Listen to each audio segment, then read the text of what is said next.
Good afternoon. While we're letting everyone in, I want to welcome you to a special edition of Controlling Your Business in an Uncertain Environment, because today we have special guest Ben Kinney with us, which I'm super excited about. Ben and I have been friends a long, long time, and I feel like we've been doing business in an uncertain environment from our perspective for a long time. So Ben is being let in the waiting room too because we couldn't figure out which one he was because his name, it didn't show up as Ben Kinney. So Ben, are I you think it's there? training. I saw training. I'm wondering Maybe if it's that. under training. Yep, Yeah. I found him. Yeah, it's Awesome. usually under charming. Charming, handsome, fun, It's never funny. under handsome. It's never under tan, tall, or a good metabolism. I promise you. Oh, so Ben, it's good to see you. You look good, buddy. Thanks. Yeah, having a good time right now. Well, good. That's so you're having fun? I feel like I am having fun with all the normal weird stuff that happens in pandemics, like what we're going through now. But yeah, I'm having a good time. Well, Look at all good. these, So look at all these what, Ben? people on your call that have no camera. We should mail everybody their own video camera so that they can. Oh, Edward, I just pressured him into coming on camera. Oh, Smoker Broker just came on. Shauna, Diane, Jennifer. Oh, now we can see everybody. I'm peer pressuring everybody to come on and actually let us see them. That's awesome. Great. Thank you. As you should, right? As you should. So it's going to be fun today. I've only shared this information a couple of times. One was right after the pandemic started, and then about a month ago. And I just thought it'd be fun to get Ben's perspective on some of these things. So, Ben, this slideshow was really built after kind of first aid, because I think everybody understands the 4 life-saving steps to first aid, and then I kind of partnered them with, what's going on with the pandemic. So, first, I mean, we've heard Gary say this a lot of times in the past year, like we're doing business as usual in an unusual way. And I think for all of us, that means a different thing. But what Gary said to us during our masterminds is no matter what's going on in the world, a good market, changing market, shifting market, pandemic, is the path is still the path, which means it's still lead generation, but it may be in an unusual way. So what have you seen, especially with all of the Brivity users, including us? What have you seen in terms of the way people are connecting with people today that's still business as usual, but in an unusual way? Well, here'd be an example. People are having all types of feelings in this market, and people are sick, and people are dying, and people are mad about whoever was elected or not elected, and there's just a lot of change in the world. So when it comes to like lead generation, it's how do you lead generate with a sense of empathy? How do you reach out to people? And before asking what's in it for yourself, simply asking how are they doing and what can you do to help them on that journey? And it's a word that we've been talking a lot about in our organization is empathy, being an empathetic leader and an empathetic lead generator. So when you reach out, people are like, oh, this person's not just trying to sell me shit. And I have this joke that I say, like most people, when we hand them a card, take your business card and we hand it to them, they're like, oh, look, there's a car salesman that happens to sell real estate. And I'm not a car salesman that happens to sell real estate, so I don't want them to feel that way. So I have to change the dialogue of what I do. So maybe this is something you all could write down. What is it that I do for a living? Kristan, I help people manage their wealth in real estate. Well, you talk a lot about that, and I think it's really important because I was just talking to a guy yesterday, and he just, created a fund that had like $10 million in it, and he said the super majority of the people in that fund, what they talk about all the time is their friends who earn just as much money as they do, but they spend it all. Like they're broke, even though they make several $1,000,000 a year. You know, when you say that you help people manage their wealth in real estate, you're differentiating yourself from the threats to our industry, which is Zillow and Redfin and those types. What do those companies do? Here's the best definition that I can give for those companies. They are the Tinder of real estate. Basically, they're trying to screw you and they're in for a one-night stand. And the way we know that is they're transactional. When you have technology doesn't slow down and say, hey, Edward, now's not a great time to buy, or now's not a great time to sell. Technology says, press the button and you can sell your home for less than it's worth. Press the button and you can buy a home. What do? We help people manage their wealth in real estate, which means sometimes I might say, have you considered keeping your home and simply just buying a second one? Now, technology will never do that. Open Door and Zillow and Redfin, they will never do that because they're transactional. They're tenders of real estate. They're not saying we're going to help you manage your wealth in real estate. And here's the difference, Justin. We're not signing up to be their real estate agent once.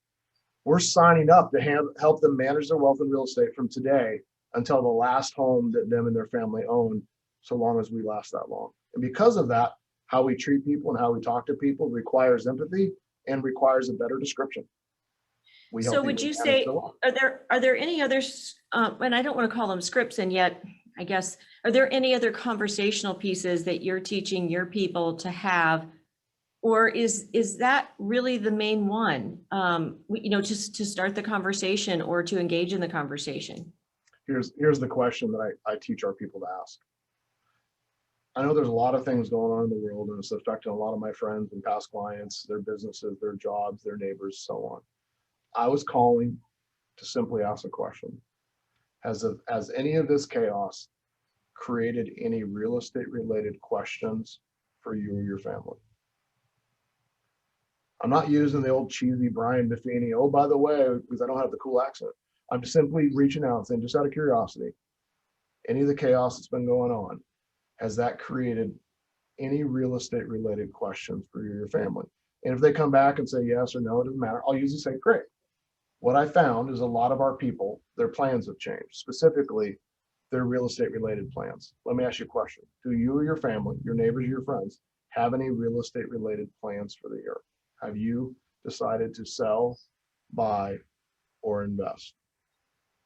It's a very direct question, but it comes with a layer of sincerity and not salesy and not direct. And it's something that any one of you could call your aunt, your uncle, your neighbor, your cousin, or your friend, or your ex, and say, just out of curiosity, do you have any real estate related questions that I could help you with right now? Very simple. Right, and that's an easy question to ask, because if you are coming from authenticity and being genuine, we call it connecting and staying fluid. And we were talking about that this morning, about the difference between how we engage our database today and how we engaged our database maybe 5 years ago, or even 10 or 15 years ago when you first got started, and maybe email was the thing. Well, now a lot of do not read their email. They might read a text from you, or they'll pick up the phone when you call. But so I just, like Gary says, it's business as usual in an unusual way. We have to figure out how we can connect with them in a genuine way. And I think, just what you said, it's just a conversation, but it's a conversation that really leads to the question, or not the question, but the statement in a different way about, you really want to be their genuine, authentic person, that they're their go-to person for real estate for their whole life. Yeah. Well, Kristan, let me ask you a question. I know you're married, and do you still like him? Yeah. Yeah, Denny's okay right now. So Denny's in a good spot in your life. Okay. Just out of curiosity, would you send Denny out? I got an extra ticket tonight. He can come with me. I'm going to go to the speed dating event, and there's going to be really young, attractive, smart, and rich women there. Would you mind sending him with me? And we'll just hang out, and I'll see if I can introduce him to anybody that's young, beautiful, and rich. No, but I would send him with you to protect you from women who have bad intentions. Yes. So here's why I asked that funny question. We send our clients on speed dating events all the time. We allow them to go to Zillow, where they can choose from 3 to 6 different other professionals on who they're going to pick. We allow them to go to Redfin to get updates on properties. We allow them to do all these things. It's just like sending your spouse or your honey bunny on a speed dating event. Why would you do that? They go to those places because we aren't asking questions and providing the data that they want. So everybody in my life should have a listing alert and a market report set up so that they know what's going on in their neighborhood. They know that properties are coming up for sale. They know that I'm only a text, call, or email away and I can help them. I would never let them go and meet some other agent on Zillow or Redfin or somewhere else. I would never do it. But we do, as real estate industry, we do it all the time, don't we? You know, and you're right. And I know you're not on this call for me to promote Brivity, but the truth is that in Brivity, it's super, super easy for you to do that with every single person you add to your database. Really easy. And I know that because one of my agents added me to their database, and I get those alerts on my own house, which is awesome. Yep. Yeah. So let's talk about, go ahead, Ben. Yeah, if your agents only did one thing, it would put every single person that they know on a listing alert and a market report. That would be like the minimum level of effort to convert leads and work a database. That would be the minimum. If you just did that, that'd be more than most people do. So it's a good step forward. It's a great step forward. So let's talk about some life-saving tips for people in an uncertain environment. We've gone through a couple of different downturns in our careers. So let's look at stop the bleeding. I think that's it's the first one in the life-saving steps. And when Gary had Keith Cunningham, The Road Less Stupid, he wrote The Road Less Stupid on our call, like right after COVID started. You know, he talked about this a lot. You know, you got to make sure the business survives. So, you know, when you talk about stop the bleeding, I mean, you and I were in conversation right afterwards too, the PPP, cutting expenses. You and I actually called you and talked about some of the, you know, a $500,000 cut I was about to make. And you agreed with me that it was the right thing. So, how, you know, with people, you know, right now, people might be feeling a little more comfortable. Maybe they're letting loose of spending money again.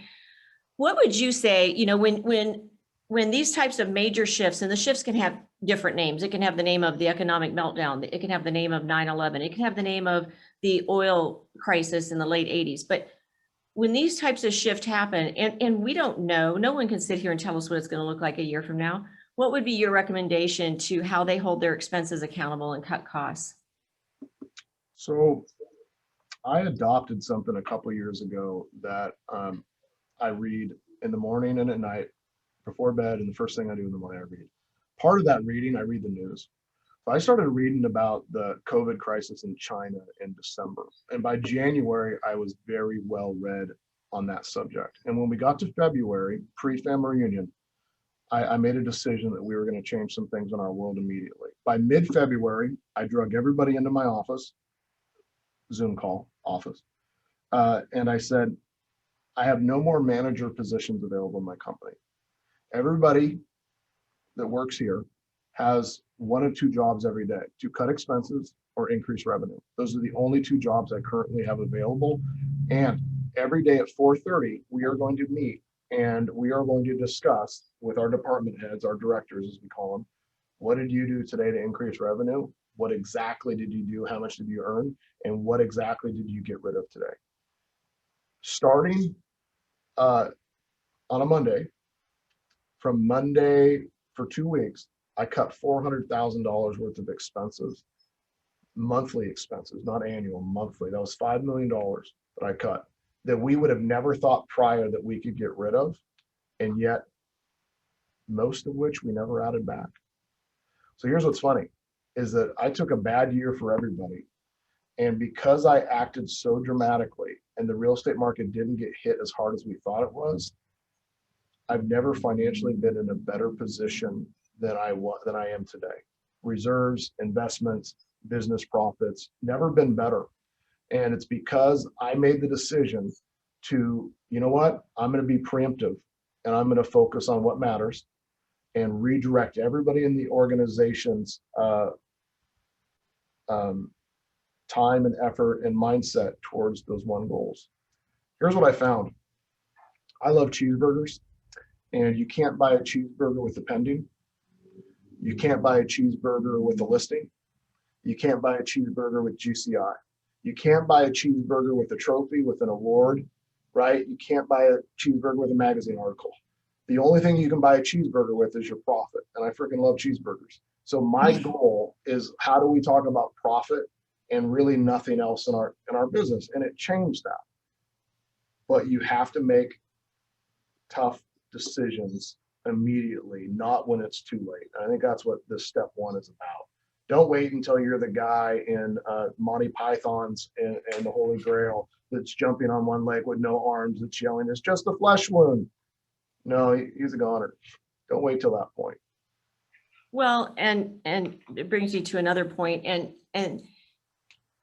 that was that Keith Cunningham said, the bottom line is, we've been, prior to this, most of us were thinking, yeah, probably were too, thinking strategically, which means we were probably in growth mode and spend mode. And now we have to really get super tactical, which is what I heard you say.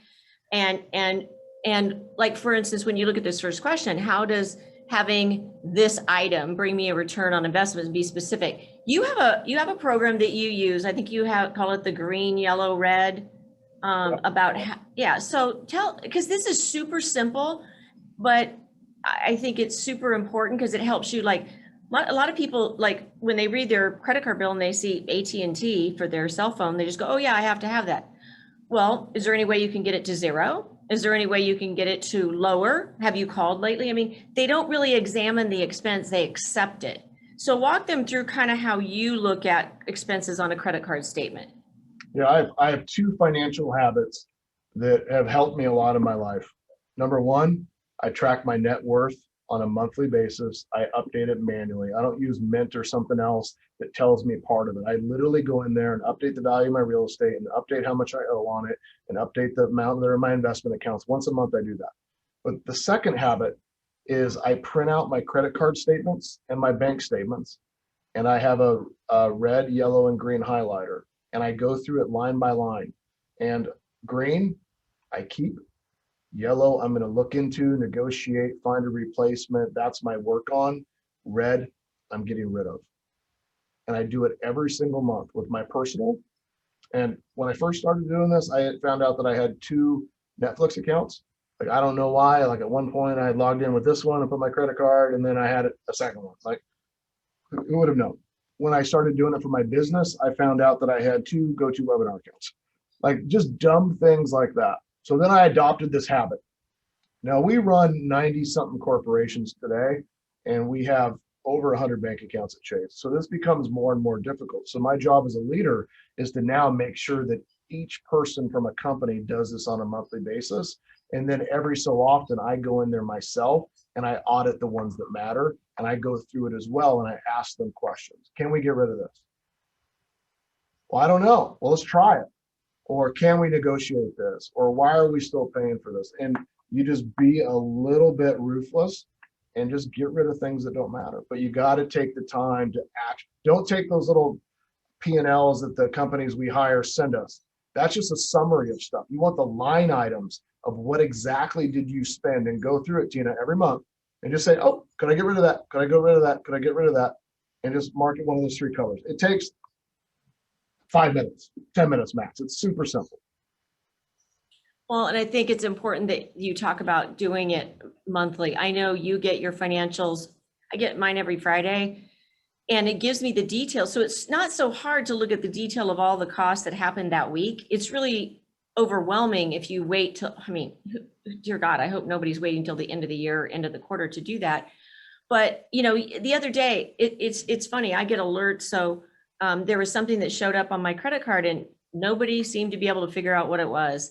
And sure enough, I had my assistant call the bank, and it was fraud. And we were, and that's just a little thing. But what I do think is that, you can't expense your way to a growing business, but you can cut expenses to profitability. You can get pennies out of that, profit by cutting your expenses. And I think too often when we're in growth mode, things get added to our credit card and we stop paying attention.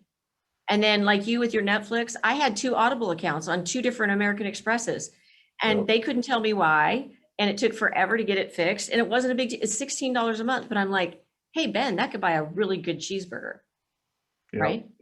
Here's something for you all to write down. This is good, and this is step 1. But to be honest, you can't expense your way out of a recession. If we go into an actual change, you can't expense your way out of a recession. You have to revenue your way out of it.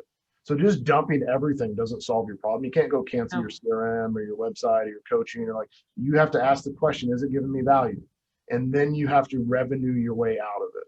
So I'm always trying to manage expenses, not just cut my way to profitability. I still have to revenue my way up as well. So let's go to step 2, which is that exact thing. It's, starting the breathing. So stopping the bleeding and now starting the breathing, meaning revenue. How are you going to, Gary always says, you can take you can make more money in a shifting market and a down market than you ever can in a really good market. And, that's where I've always made the most money is in a changing market or in a down market. So, how have you helped your agents grow their revenue, and how have you grown your businesses right now during this last year where, it was kind of our GPSs were a 30-day GPS. I just shared with a couple people prior to this call that there are 3 things that you can do to increase your productivity as an agent. And there's a 4th thing that you can do if you run a team and you're a business owner. Number 1, get your agents saying the right thing. That's a scripts issue.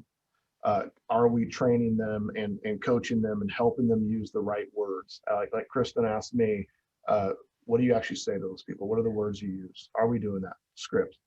Number 2, I call it say it enough times. Are we setting our expectations and standards for how many activities it takes for us or for somebody else to be and get into production? For me, when I started, it was for every 52 dials, I would get to talk to about 15, which would give me 1 appointment.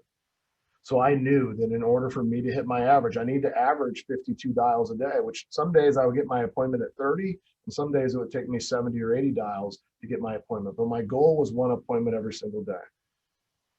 Are we clearly saying it enough times? And for our current sales teams today, it's every agent agrees to work their sphere, and we have a sphere plan. Number 2, every agent does 2 open houses a week. Number 3, we all call 150 people a day. Technology today allows us to dial the same amount of people in an hour that it used to take me 3 hours to hand dial. You can just do it quicker today. Now, number 4, we all follow up with the leads that we've already generated and that have already been given us to us from the team. So those are our say it enough time standards. So you would have to ask yourself, what am I committing to do every single day? How many conversations, dials, door knocks, calls, texts, whatever that might be? You got to come up with that number. Number 3, the third, as I call it, real estate success principle, is have enough people to say it to. Where are you going to get your leads from? That's a lead problem. So go through those 3 real quick. Scripts, activity, and leads.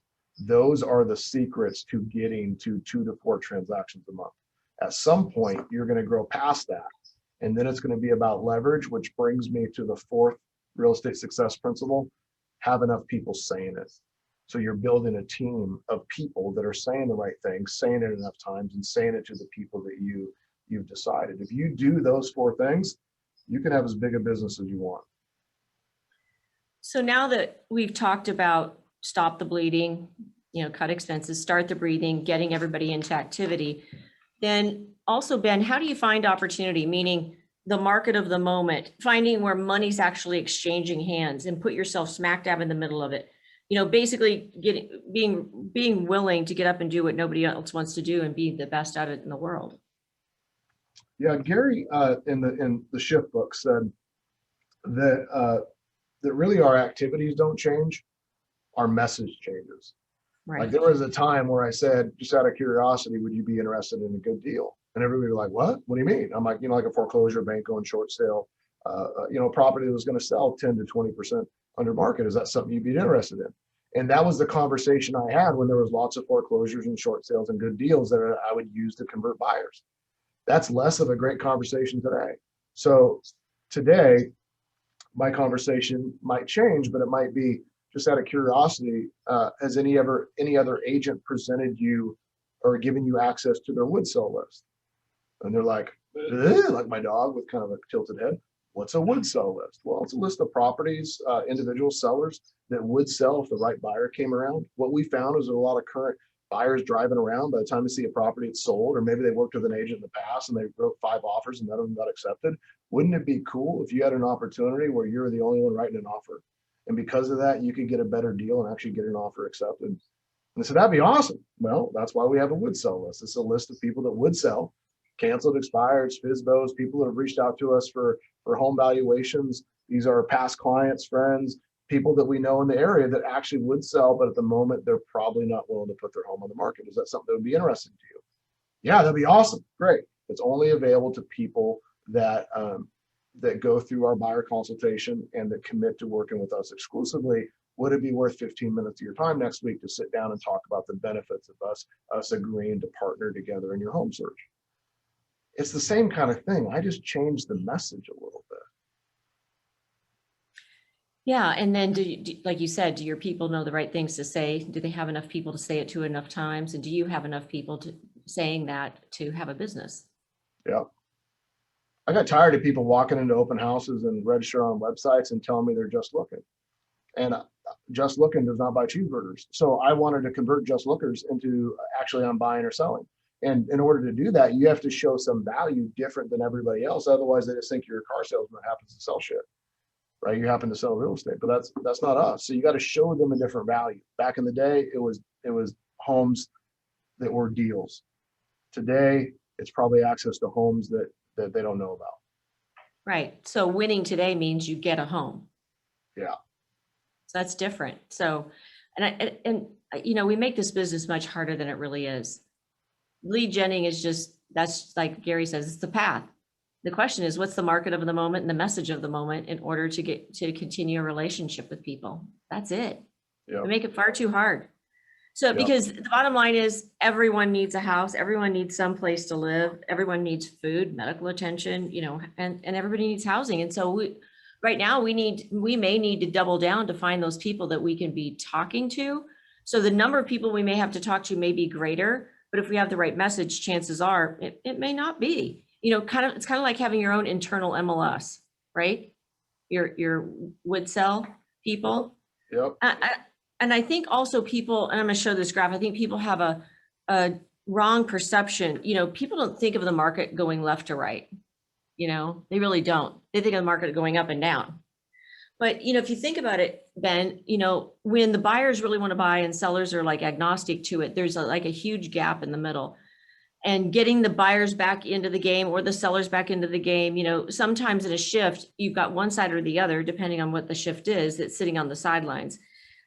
So, you know, the activities, like you said, you still have to do the activities, but what would be the clues? Like right now, if you're trying to find, you know, buyers, well, everybody has buyers, but if you're trying to find sellers right now, you know, if you think about it, there are sellers out there, but who are they? Where do they currently live? How do you find them? What message gets them off the couch and interested in selling? And who would those most likely sellers be right now? I mean, I was thinking about the other day, just a new list, and it might be the baby boomers who right now, because this isn't a red hot market, it's a white hot market.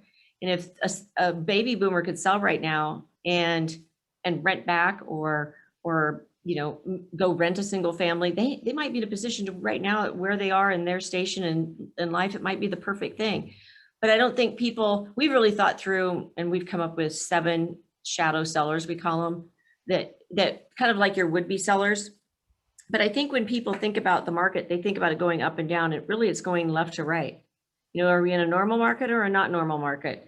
And what I want everybody to be thinking about is, you know, this right here, you know, who are the sellers? They're not the same sellers and they're not the same buyers as, you know, 10 years ago when we were in an economic shift. You know, right now we're in a different kind of shift and we still have well, let me ask you, how many houses do you think we're short right now? Meaning before the pandemic, we had a housing shortage. We didn't build enough houses in the last 10 years. What do you think? How much of a housing shortage do you think we have? And do you think that there's anything on the horizon that's going to change that in the next 6 to 9 months? I do not think there's anything that's going to change it. the lack of inventory and low interest rates are what's keeping our market hot. It's going to continue to push prices up, and when the delta between the average price and the average income gets so wide, it actually becomes a pause and the market stops, and then inventory starts to increase. As inventory increases, price drops. As price drops, right, you see a shift, but that happens in 12-month changes, not 1 month changes. So I think we have a crazy year ahead of us that we can take advantage of in some way. Now, you said something earlier. You were showing that chart where it goes up and goes down. There isn't a good market. There's a good market for buyers and there's a good market for sellers. Rarely is there a good market for buyers and a good market for sellers. Right. Somebody asked me the other day, they said, hey, is now a good time to sell? I said, only if you want to sell over asking. Is now a good time to sell? Only if you'd like to sell for a lot more than what we put it up for sale for. Right? A couple of you are smiling and laughing, but seriously, that's what I said. Well, what do you mean? Well, right now, a well-priced property is getting multiple offers and selling really for more than a home is worth. And it's a unique opportunity that probably won't last forever. So if you were curious about selling and you wanted to try to get over market value, then now's probably a great time. It's true. And there are people that if the amount of money is high enough, they'll find a place to live. They will find a place to live. Yeah. So let's look at step 3, Ben, and that's protect the wounds, which are our agents and our friends, our family. What do you think our agents need most right? Or let me ask it differently. What do your agents need most right now from you?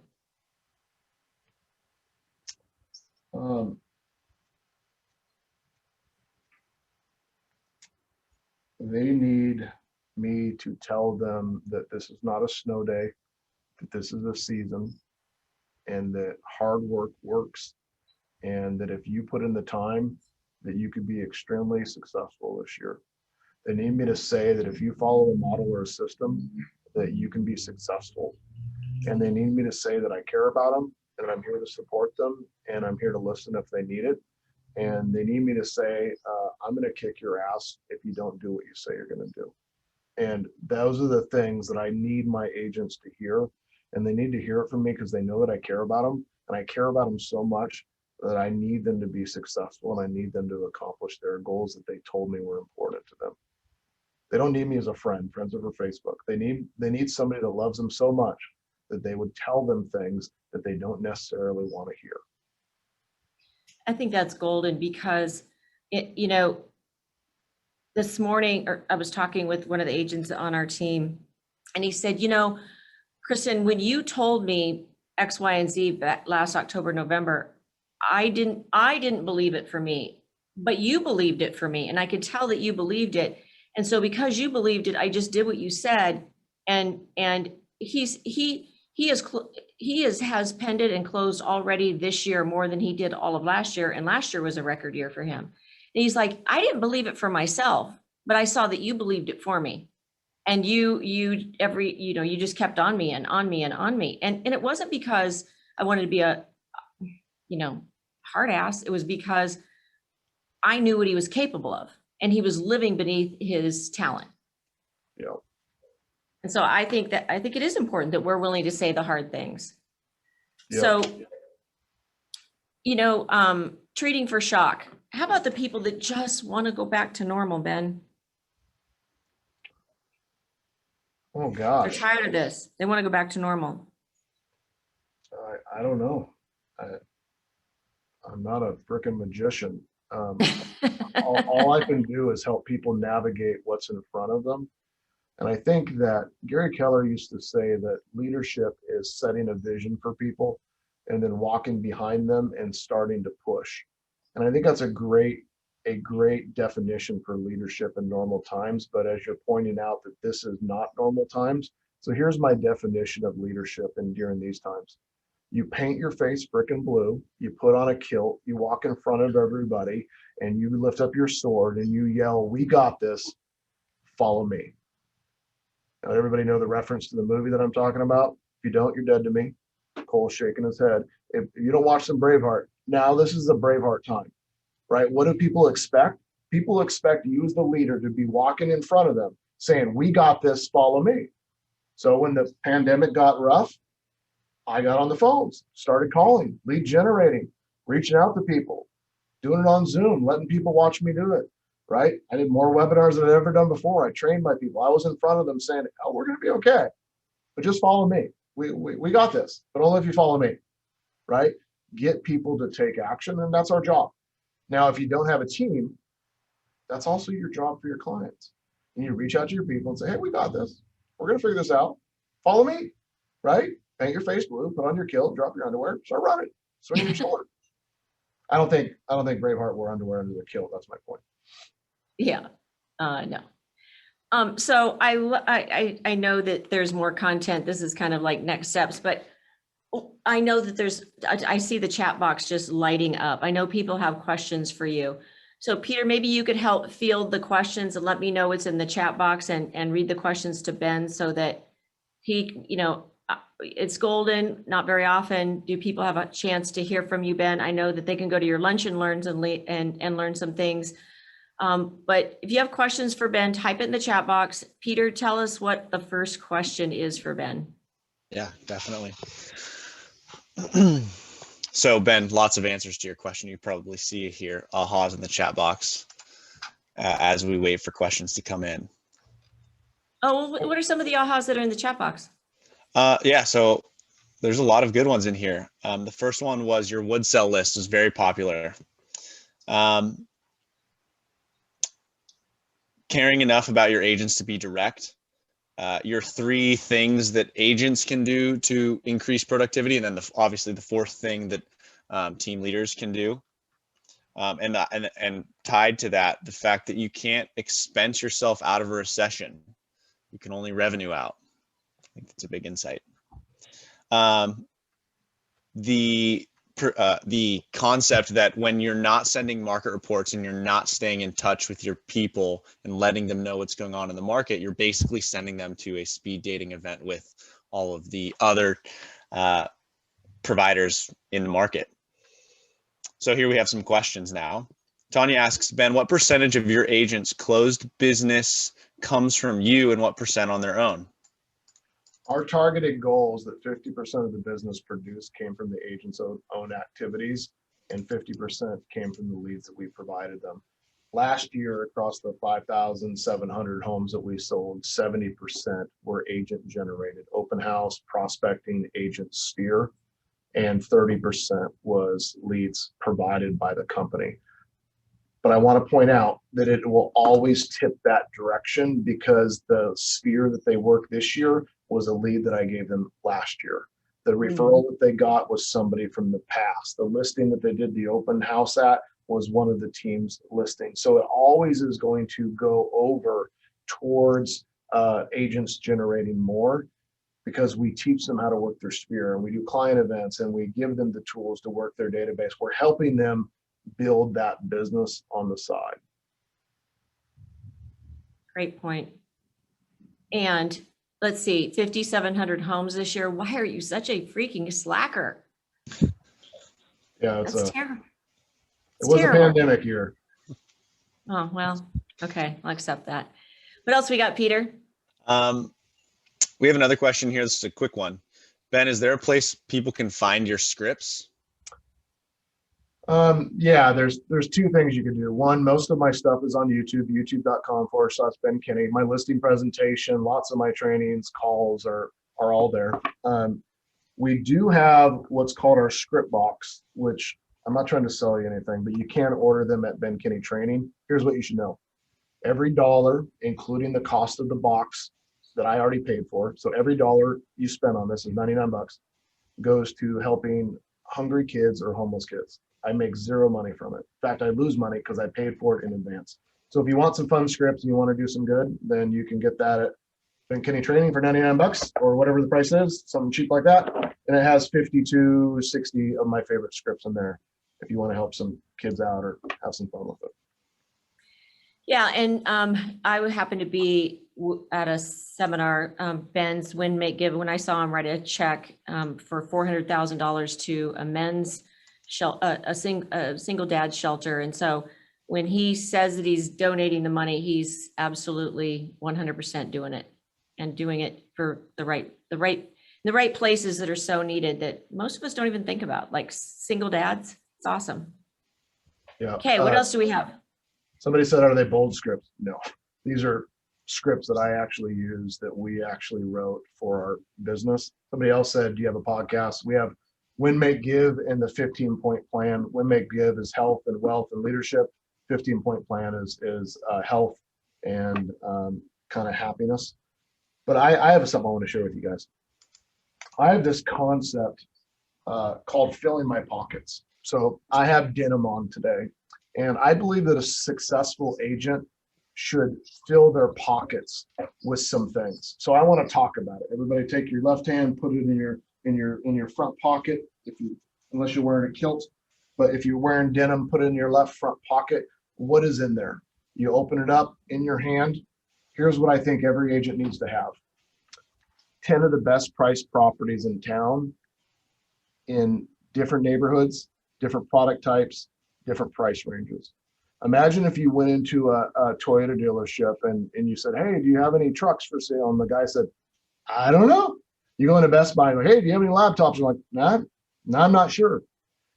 Successful people have something to talk about at all time. So in your front left pocket, you should have 5 or 10 properties that you could talk about to anybody, whether you cold called them or you talked to them for a lead registration, or you met them at an open house, or you're networking, or as a sphere, or whatever. You should have properties that you could talk about. Successful people know that they have a couple things that they could actually say. You know what's funny? I do know about a property like that.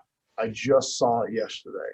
And so teach your agents to have 5 or 10 properties that anytime they could talk about that are still available. Okay, take your other hand, your right hand, put it in your right front pocket. What do you have in there? Market stats. Market stats allow you to overcome people's doubts or feelings. Somebody will say, I don't feel like it's a good time to sell. And you could say, you know what's interesting? I knew a couple other friends that said the same thing. Here's what we found. On average, homes are selling for 102.3% of asking. So when we say, I don't know if now is a great time to sell, you could be right, because you may actually get a lot more than you want.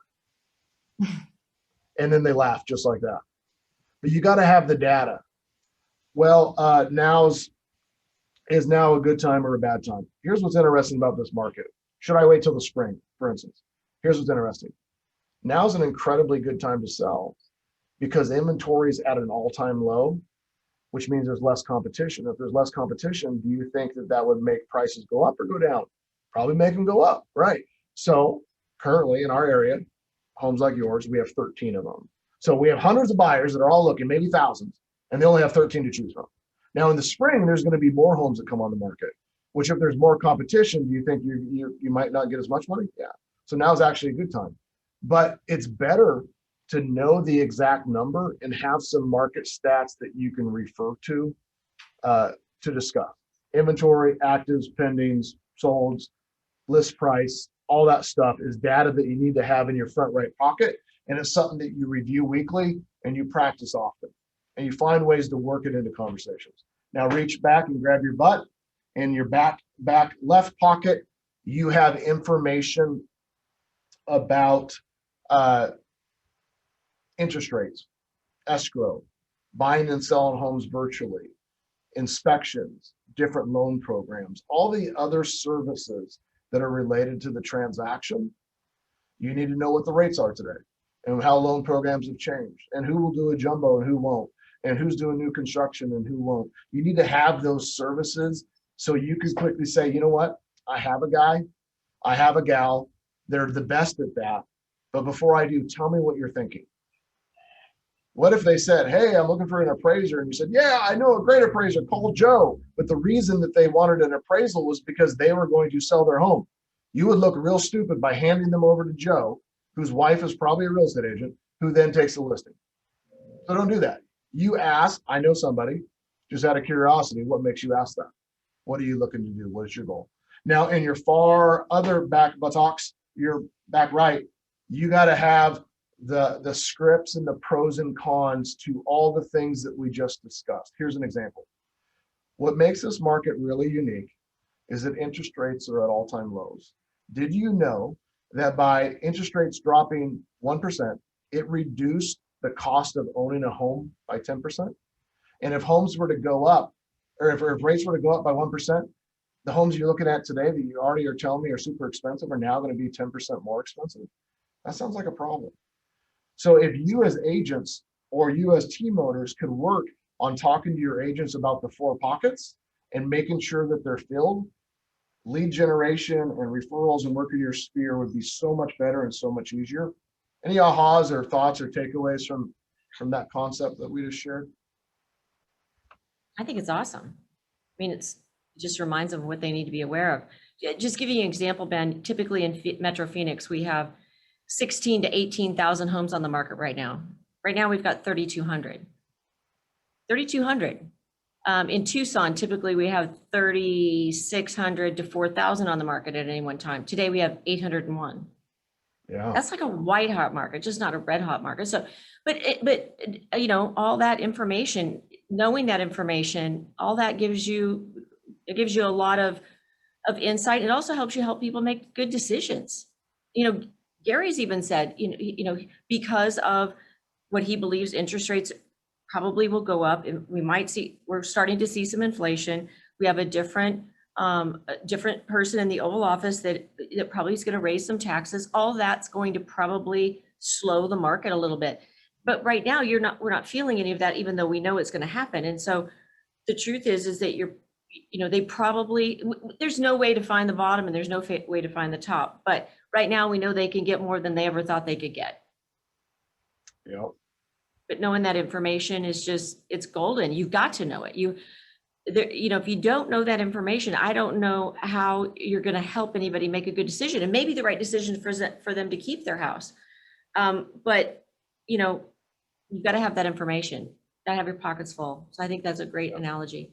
That was some good additional ones that you added there. Like, if you understand capital gains tax and you believe the political climate is going to change capital gains going up, now might be a great time for people to sell, because if they sell now and they aren't putting it somewhere else, financially it's better than selling in a year when capital gains goes up. So you got to be able to understand those topics. And somebody says, well, what if I was buying something else? Then you'd have to be able to explain how 1031 exchanges work.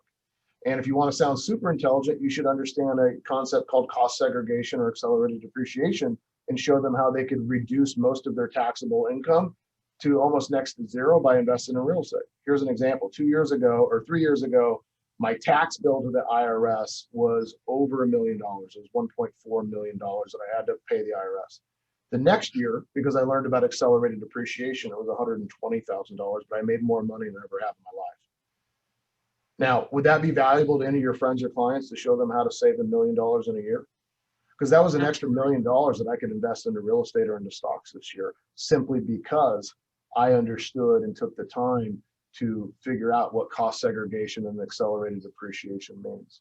Well, and it's just like, this is not a political statement. It's just a statement that you need to be the expert. When I looked at the platforms of both candidates and knew that obviously there was a 50-50 chance that either one of them was going to be successful.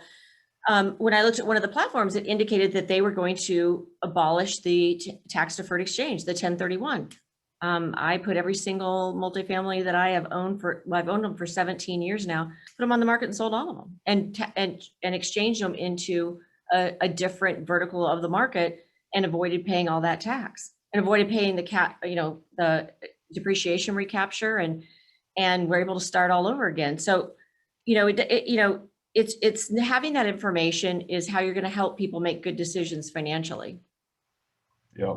And we help people manage their wealth in real estate. We don't sell shit. So if that is really a true statement, then you have to understand those things. I would read Tax-Free Wealth by Tom Wheelwright, probably the single most financially impactful book in my career.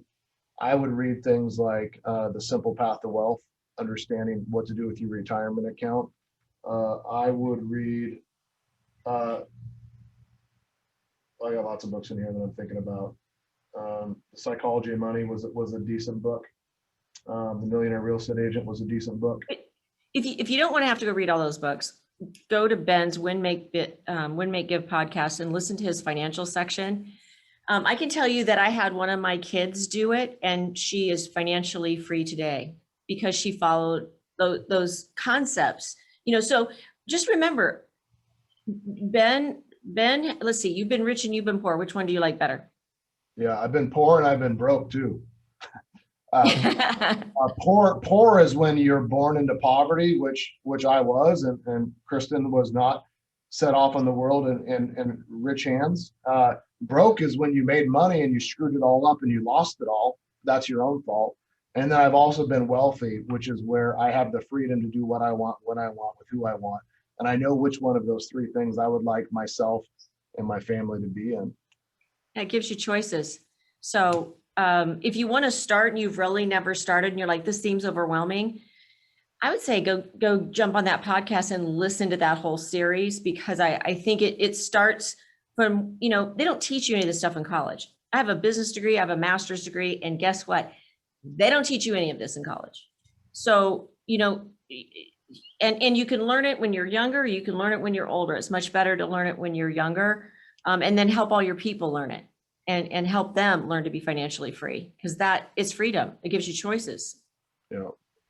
Diane asked how long I've been doing this and how old I am. So Diane, I'm 42 and I'm just getting close to my 18th year in real estate.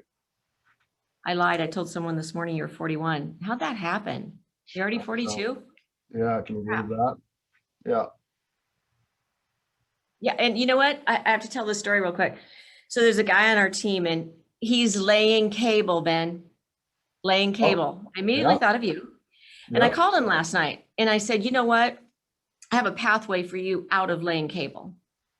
And I said, I know that's giving you now money. And at your age, you're young, 20 something. Yeah, I think he's 22.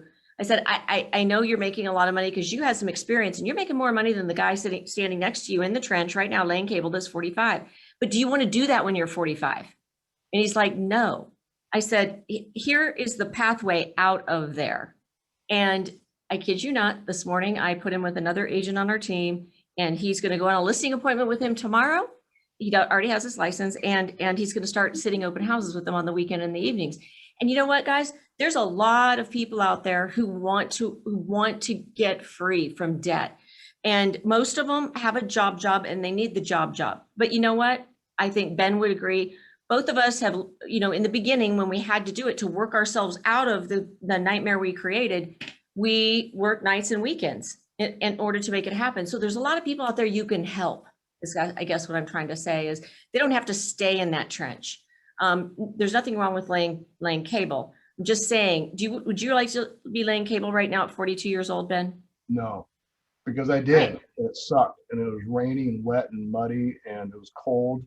And no, I'm glad that I'm no longer a cable guy. I know that time's up, but I would leave you guys with one thought. The scariest point in your life is not where you're at today, financially or in your relationships or business or spiritually or anything else. The scariest point in your life is imagining in 5 years that you're still in the exact spot, that you're still in the same exact spot. So I want you to think about that, whether it's your health, your relationship, or your money, or your business. What you're going through now isn't shit, and you can endure it. But imagine waking up in 5 years and nothing's changed. That changes my mindset on what I do every day and what I learn and how I behave and who I hang around with, which is why Miss Cole is such a dear personal friend of mine. Because we're on the journey together. We're wandering through this world, trying to figure it out and sharing and helping each other as much as we 100% true. 100% true. So if you guys, if I hope you've taken something away from listening to Ben today. I can just tell you that he has not only been a good friend to me, but he has also been a great friend to some of my kids and of course, a lot of my business partners. So I hope you've taken away something great. We'll have him back again talking about something fun. And if you are interested in taking ESO, we're teaching ESO next week. I'm sure Peter can type it in the chat box. And I'd also say if you don't have a mentor right now and you don't have a place to go and you just want some information, I know that Ben, I know your team does lunch and learns. I think they're on Fridays, aren't they? We do them Brevity happy hours Wednesdays at 4, and then we do Fridays at 1 o'clock. So we're always doing something to teach people how to use technology and build their real estate business. And a lot of the people in my organization, I go to your one on Friday. I know that Peter's going to your one on Friday right now because he wants to learn more about Brevity so he can help our people. So thank you, Ben. It's good to see you, my friend. And I'm sorry I'm a slacker and didn't return your call, but I'm going to. Yeah, I did notice that, by the way. You do owe me a call, sweetheart. I know. I'm sorry. But anyway, thanks everybody. Appreciate you, Ben. See you next See ya. time. Bye. Bye, guys. Bye.